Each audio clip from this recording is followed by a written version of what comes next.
Have you ever wondered what makes someone reach 90 years of age with clarity, energy, and even a certain sparkle in their eyes that seems to defy time? In a world where so many fear aging, where old age is often seen as the end of a cycle, there's a silent generation that defies statistics, breaks paradigms, and holds valuable secrets. These aren't magic formulas or lab-tested routines, but simple truths that have been forgotten over time, and may be the key to a longer, more meaningful life. Today, you'll discover longevity secrets that almost no one talks about. These are stories, habits, and worldviews from real people. People who've lived through wars, pandemics, deep losses, and are still here not just surviving but truly living. And what's most surprising?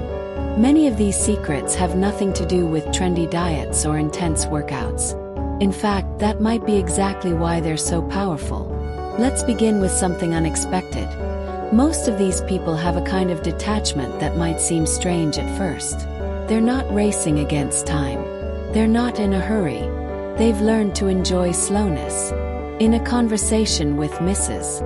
Emily Hodwards, a 94-year-old woman from a small town in Texas, she smiled and told me, "The world wants everything for yesterday. I like today." That phrase seems simple, but it holds a deep truth. The ability to live in the present, not obsessing over the past or worrying about the future, is a common thread among the long-lived. Another surprising trait: they rarely complain. Not because their lives were easy, quite the opposite. But they've developed a different way of dealing with life's hardships.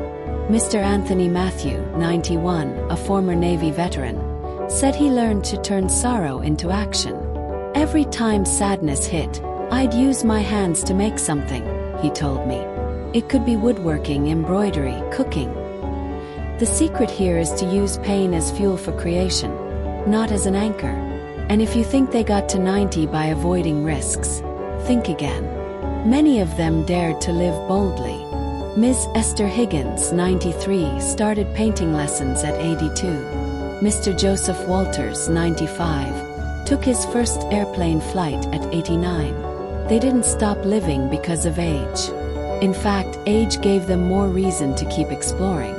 One phrase you'll hear a lot from them is, "As long as I'm alive, I want to live." And living for them doesn't mean luxury or adventure, but connection, with people, with causes, with passions, with what sparks joy. These people also share something else that many forget to nurture: a purposeful routine. It's not just about waking up, eating, and going to bed. It's about small daily tasks that bring meaning. It could be tending to plants, feeding the birds, writing in a memory journal, praying for someone in need. The repetition of these activities isn't boring. It's ritual. Keeps the body moving and the mind alert. Mr. James Evan, 96, told me that every day at 6 a.m., he opens his window, takes a deep breath, and gives thanks. Then he makes his own coffee. "I make it myself on purpose. It reminds me that I still can." We can't forget one of the most powerful secrets of all: human connection.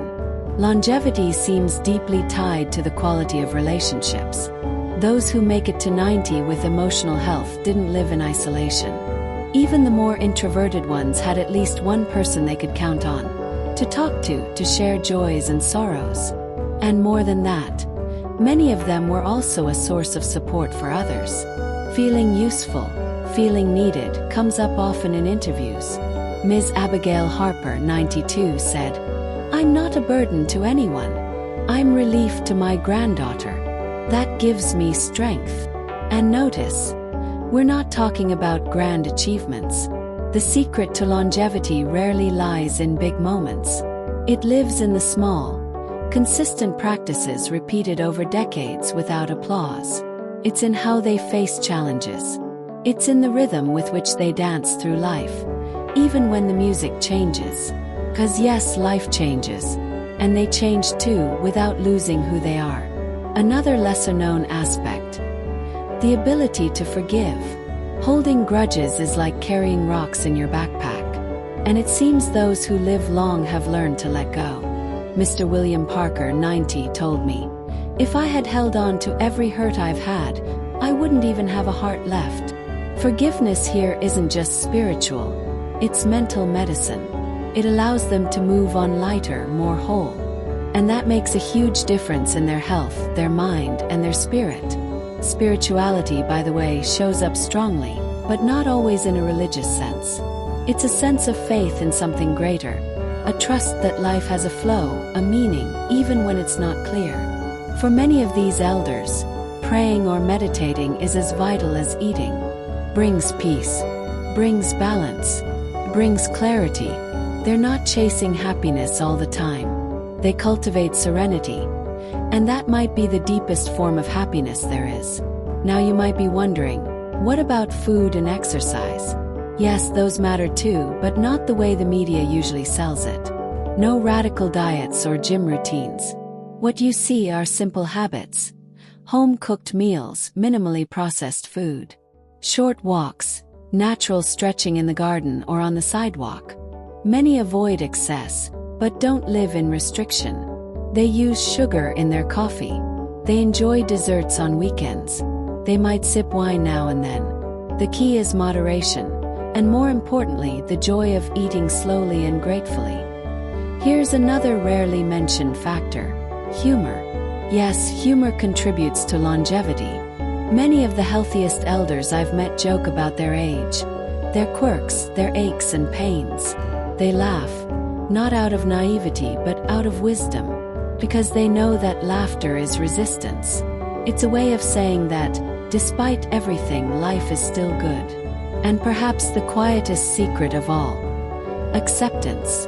Those who live long learn to deal with limitations. They don't fight time, they walk with it. They adapt. They reinvent themselves. Aging for them isn't a burden. It's a process, one that demands flexibility, humility, and a generous dose of self-love.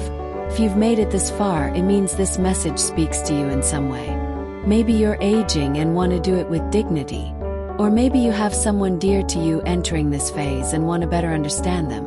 Either way, know this: longevity isn't just about how many years you live. It's about how those years are lived. And if there's one thing all these 90-year-olds teach us, it's that life is worth living. Even when the body starts to tire, even when the world seems too fast, even when losses stack up. Because living well isn't about the absence of problems. It's about the presence of meaning. If you found value in this video, share it with someone special. Who knows? Maybe this message is exactly what they needed to hear today. And of course, if you want to keep receiving real stories, deep reflections, and practical tips for quality of life as we age, subscribe to the channel. Life goes on, and it continues to be beautiful.